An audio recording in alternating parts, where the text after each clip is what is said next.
15과 95페이지. 다들 안녕히 가세요. 여기 우리 주변에 사시는 우리 교인이 아니라도 이래 수요일에 오시니까 얼마나 좋습니까? 저는 참 우리 교회에 이렇게 새 사람이 올 때마다 하나님이 우리 교회를 하나님의 교회로 보고 계시구나. 그러니까 자기 백성을 보내는 거 아닙니까? 저는 그런 은혜를 받아요. 이 지역에서 우리 교회가 버림받은 교회가 아니구나. 하나님이 우리 교회를 인정하고 자기 백성을 보내시는구나. 그럼 수요일날 오고 금요일날 오고 새벽에 오고 이거는 믿음 없는 사람이 많아요. 딱 들어보고요, 목사님 설교 이상하다 그러면 안 옵니다. 딱 기도해보고요, 분위기 이상하다 그러면 안 와요. 새벽 기도 나오고 금요일날 나오고 수요일 나올 정도 되면 다 어느 정도 있다고요. 그러니까 이 수요일날 새벽에 또 금요일날 이렇게 낯선 교회를 볼 때 하나님이 우리 교회를 하나님의 교회로 봐주시는구나. 네.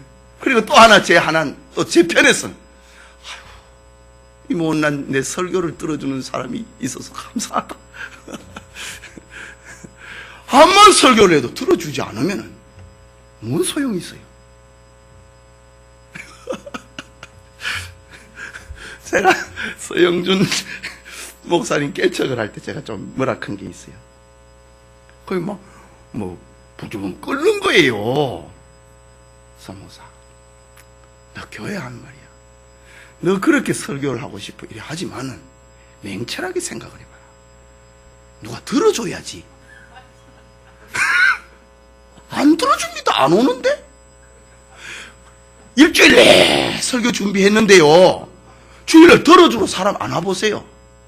자기 부인하고 자기 엄마하고 이래 앉혀놓고 설교해보세요. 일주일 내에 설교 준비해가지고 낯선 사람 없으면, 새 사람 없으면 김새 뿌립니다. 이거를 한 번이면 괜찮아요. 이게 1년 간다고 생각해보세요.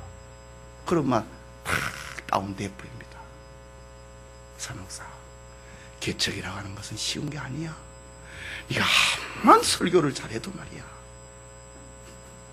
누가 들어줘야지. 저는 늘 그런 은혜를 제 자신이, 아이고 그래도 오늘 들어줄 사람이 여럿이 왔네. 우리 교인도 오고 또 다른 교인도 왔네.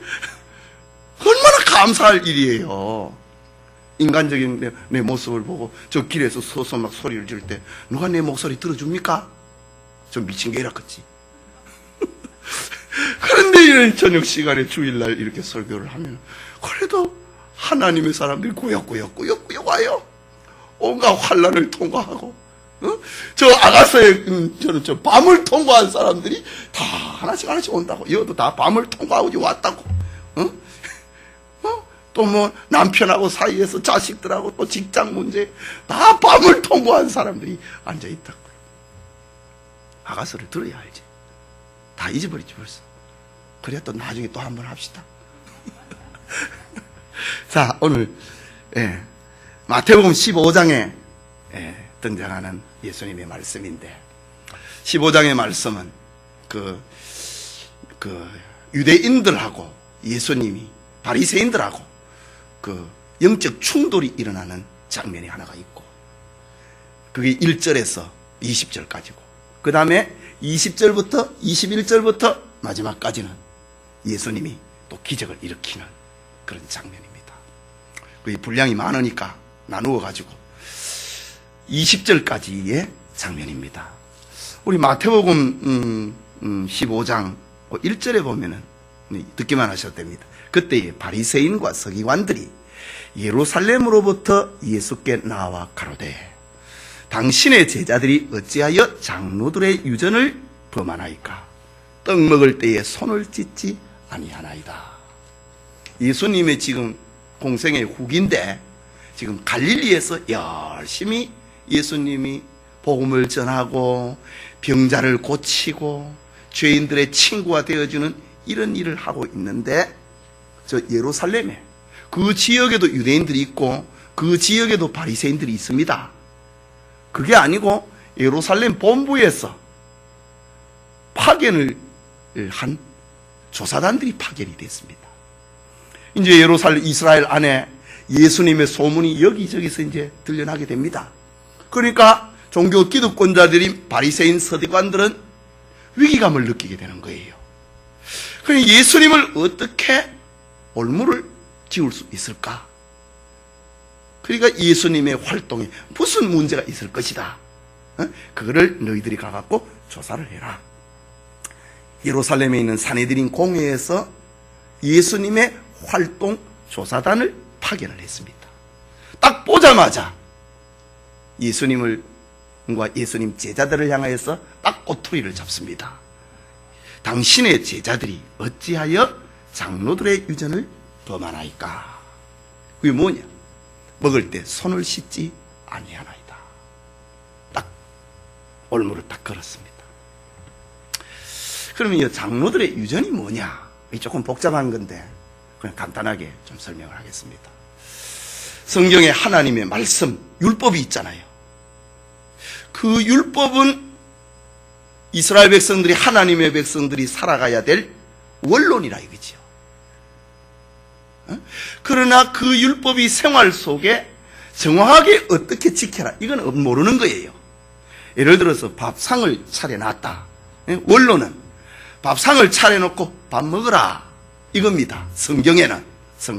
그러나 성경에 너 오른손을 가지고 먹어라, 왼손을 가지고 먹어라, 이런 얘기는 안 한다 이거죠. 국을 먼저 먹어라, 반찬을 먼저 먹어라, 밥을 먼저 먹어라, 이런 말은 안 한다 이거지요. 성경에는 밥상을 다 차려놓고 구원의 상을 차려놓고 믿어라, 먹으라 라고 하는 겁니다. 그러나 뭘 먼저 먹을까? 오른손으로 먹을까? 왼손으로 먼저 먹을까? 이런 게 이제 생활에 세칙이 필요한 거예요. 그러니까 율법은, 하나님의 말씀은 어렵다, 원론이다. 이것을 우리가 해석을 해가지고 생활에 구체화시키는 그런 방법을 만들어야 된다. 그것이 바로 장로들의 유전이라고 하는 겁니다. 네. 그것을 탈무드라고도 얘기하고, 탈무드 들어봤지요? 생활에 적용을 해놓은 거, 하나님의 말씀을 생활에 적용을 해놓은 거, 탈무드. 지혜에 대한 탈무드, 경제에 대한 탈무드, 사업에 대한 탈무드. 탈무드가 여러 종류가 있잖아요. 그 율법을 해석을 해놓은 겁니다. 예. 그 이제 또 그 탈무드를 가지고 또 해석을 다양하게 이렇게 많이 해놓는데, 그걸 게마라라 그러고, 또 미시나라 그러고, 또 할라카라 그러고, 뭐 이렇게 다양하게 법 조항에 따라 가지고 그렇게 해석을 합니다. 뭐 그건 다 이해할 수는 없고, 그러니까 원론을 가지고 우리 생활에 적용을 해놨는데 그거를 장로들의 유전이라고 합니다. 이거는 이제 주로 이스라엘 백성들이 포로 생활이 끝나고 난 다음에, 그러니까 기원전 약 300년경부터 예수님 그 당시에 한창 이런 세부 조항들이 만들어져 가고 있었습니다. 그럼 예수님 당시에 만들어진 조항만 613개가 있었습니다. 그리고 탈무드는 지금 이스라엘에는 지금도 만들어지고 있습니다. 왜? 환경이 다르니까. 하나님의 말씀을 새롭게 적용을 해야 되니까 지금도 만들어지고 있습니다. 그 탈무드라고 합니다. 그러나 예수님 당시에 만들어졌던 조항이 613개다.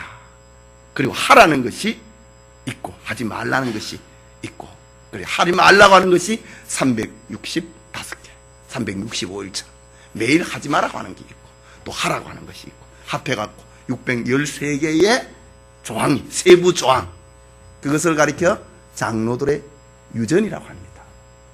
그 장로들의 유전에 손을 씻으라고 하는 게 있습니다.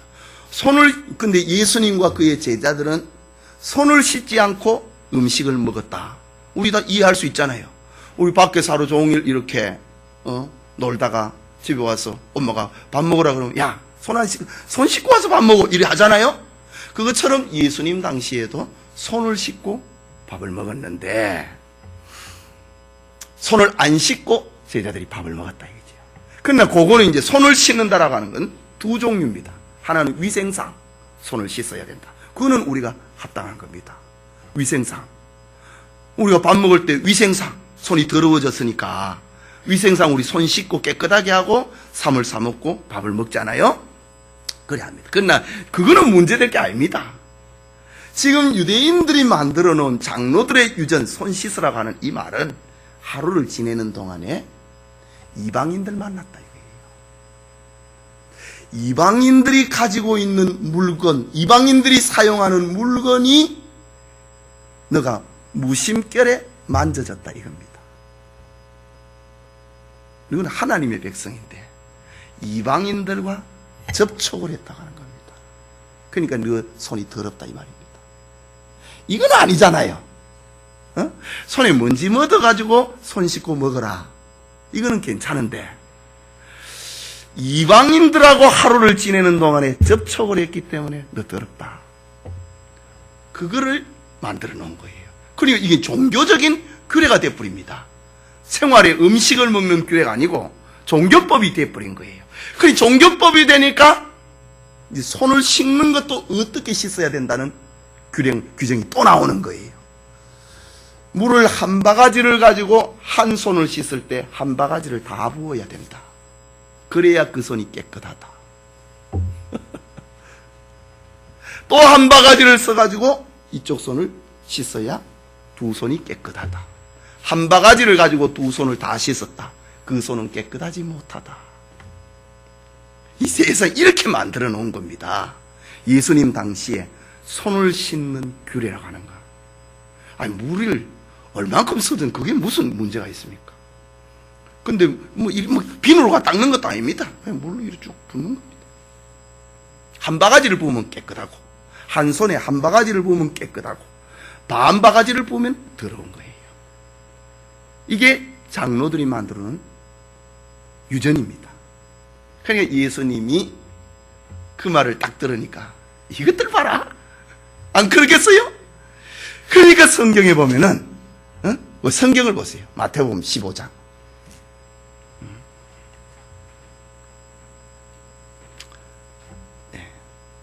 25절에 25페이지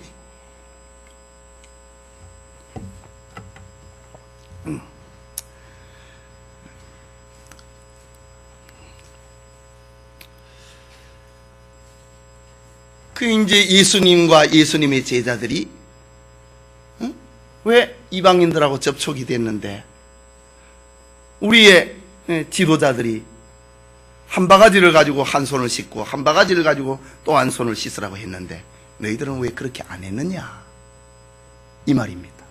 그러니까 예수님이 딱 들으니까 기가 차지요. 3절에 대답하여 가라사대 너희는 어찌하여 너희 유전으로 하나님의 계명을 범하느냐. 너가 너희들이 만들어 놓은 그걸 가지고 하나님의 계명을 범하는 얘기죠. 계명 범한 게 뭔지 가르쳐 줄까? 예수님이 말씀하십니다. 4절에 하나님이 이르셨으되 내 부모를 공경하라 하시고 또 내 아비나 어미를 회방하는 자는 반드시 죽으리라 하셨거늘 하나님의 말씀입니다. 5절에 너희는 가로되 누구든지 아비에게나 어미에게나 말하기를 내가 드려 유익하게 할 것이 하나님께 드림이 되었다고 하기만 하면 그 부모를 공경할 것이 없다 하여 너희 유전으로 하나님의 말씀을 폐하는도다. 이 말이 뭐냐면은 이스라엘에는 부모에게 불효하는 거 죽이라고 했습니다. 부모에게 불효하는 것 가운데 부모에게 효를 하는 것 가운데 봉양의 의무가 있습니다. 요즘 자식들 부모 안 돌아보는 거 있지요? 이스라엘 사회에서는 안 돌아보는 건 있을 수 없습니다. 법적으로 부모에게 용돈 드려야 되고 오늘 성경에 부모를 봉양을 하는 거 마땅하다 이거죠. 그 자식의 의무다 이거지요. 그런데 유대인들은 장로들의 유전을 만들었습니다. 부모의 예를 들어서 1년에 농사를 지었다. 이거는 요만큼 부모 드려야지 이런 거 있잖아요. 그런데 부모한테 불효할 마음이 있는 거예요. 욕심이 생기는 거예요. 아깝다.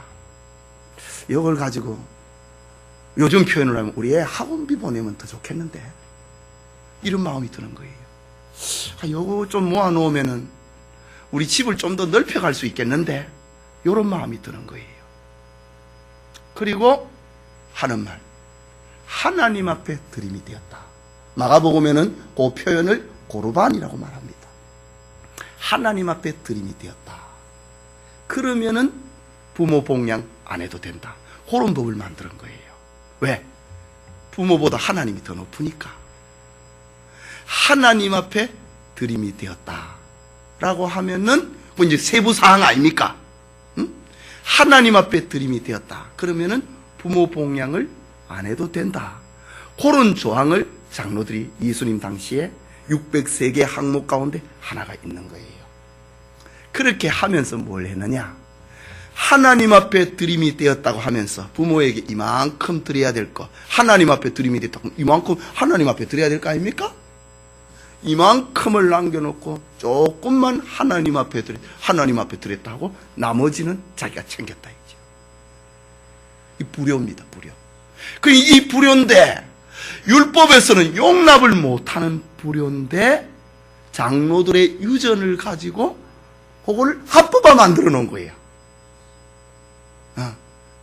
그겁니다.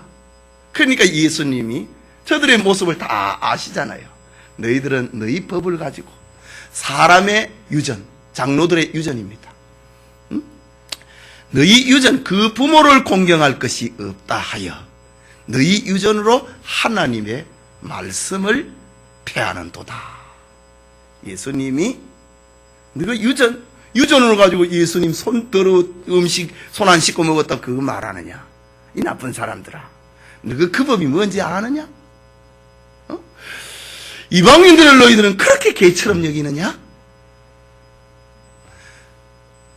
더러운 것은 말이야, 너희 입에서 나오는 게 더러운 거야. 입으로 들어가는 것, 좀 안 씻고 이래 먹었다, 그 더러운 거 아니야. 너희 입에서 나오는 것이 진짜 더러운 거야. 쭉 얘기를 한다고. 응? 입에서 나오는 것, 15절에서 19절에 악한 생각, 살인, 간음, 음란, 도적질, 거짓 증거, 회방, 그게 진짜 더러운 것이지 너희 입에 들어가는 거, 그 더러운 것이 아니야. 예수님이 얘기를 합니다. 그리고 저들을 향하여서 너희들은 하나님의 계명을 범한 사람들이다. 너희들은 너희의 장로들의 유전을 앞세우면서 하나님의 말씀을 폐했다. 왜? 부모 공경하라고 한 하나님 말씀, 너희 유전을 가지고 부모 불효할 수 있는 길을 너가 안 만들었느냐? 하나님의 말씀을 폐했다. 입술로만 하나님을 존경을 하고 하나님을 위한다 하면서 하나님 앞에 드리지도 않겠냐? 하나님 앞에 드리는 사람이 또 부모한테 안 하겠어요? 그거 하기 싫으니까 하나님 앞에 딱 잘라갖고 요만큼 드리고 그거 자기 챙기고 자기 재산 증식을 수단으로 그렇게 했다. 너가 하나님의 계명을 너희가 유전으로 가지고 하나님의 계명을 폐하고 입술로는 하나님을 존경한다 하면서 마음으로는 하나님을 섬기지 않고 하나님의 말씀을 따르기보다는 너희들은 장로들의 유전을 따르고 하나님을 헛되이 경배하는 자다, 이 외식하는 자들아. 예수님이 엄하게 책망을 합니다. 그리고 따끔하게 또 한마디 더 합니다. 너희들은 하나님이 심지 않은 자들이다. 응? 하나님이 심지 않았다 이지. 그러니까 너희들이 만들어 놓은 유전, 그거 하나님이 하라고 해가 한 게 아니라 이 말입니다. 누가 그래 한 거래? 하나님이 심지 않은 자들이다. 너희들은 하나님이 심지 않은 자고 하나님이 심지 않은, 하나님이 시킨 유전이 아니다 이거지요. 그걸 가지고 하나님의 말씀을 망가뜨리고 도전을 하는, 합법화 만드는 그런 걸로 만들었으니 너희들은 그런 것이다. 그리고 너희들은 다 소경이다. 너희들은 백성들에게 좋은 길로 생명의 길로 인도한다고 하면서 누구가 지금 소경이 돼갖고 소경이 소경을 인도하면 둘 다 구덩이에 빠진다. 예수님 말씀하셨습니다. 그리고 이 바리새인들과 서기관들이 예루살렘에서 내려온 조사단들을 향하여서 예수님이 엄하게 꾸짖고 있는 그런 장면입니다. 자, 연습 문제 봅시다. 바리새인과 서기관들이 제자들을 신란한 이유는 더러운 음식을 먹었기 때문이다. 하나님의 계명을 지켰기 때문이다. 항상 더러웠기 때문이다. 유대교 장로들의 유전인 손을 씻고 음식 먹는 것을 어겼기 때문이다. 왜 비난했지요? 그 장로들의 유전, 자기네들이 만들어 놓은 규칙, 하나님이 심지 않은 거, 하나님이 시키지 않는 거, 98페이지. 하나님이 시키지 않는 거, 하나님이 시키지 않는 장로들이 만들어 놓은 그 규례를 예수님과 그 제자들이 어겼다고? 왜 우리의 틀 안에 안 들어오느냐? 이 말입니다. 그래서 신란했다. 둘째로, 그 당시 바리새인들의 고르반은 무엇을 나타내고 있었는가? 하나님에 대한 종교적 열심, 부모에 대한 공경, 종교적 경건을 가장한 부모 공경의 회피, 하나님 사랑과 이웃 사랑의 실천. 고르반이 무슨 말입니까? 고르반 무슨 뜻입니까? 종교적 경건을 가장한 부모 공경을 회피하는 것. 3번이죠? 그 다음에 세 번째, 하나님보다 장로의 유전을 쫓는 자를 가리켜 주님이 하신 말씀이 아닌 것은 사람의 유전으로 하나님의 말씀을 폐하는 자. 맞지요? 입술로는 하나님을 존경하나 마음으로는 먼 자. 맞고, 사람의 계명을 교훈 삼아 가르치며 헛되이 경배하는 자. 그 말도 맞고, 외식하는 자. 그 말도 맞고, 하나님께서 심으신 천국 백성들. 하나님이 심은 거 아니라 이거지. 예? 너희들의 그 지도권, 응? 너희들의 그 장로들의 유전, 하나님이 시킨 거 아니라 이 말입니다. 너희들이 해낸 것이다. 그런 말입니다. 자, 여기까지고 4번부터는 다음 주에 보겠습니다. 기도합시다.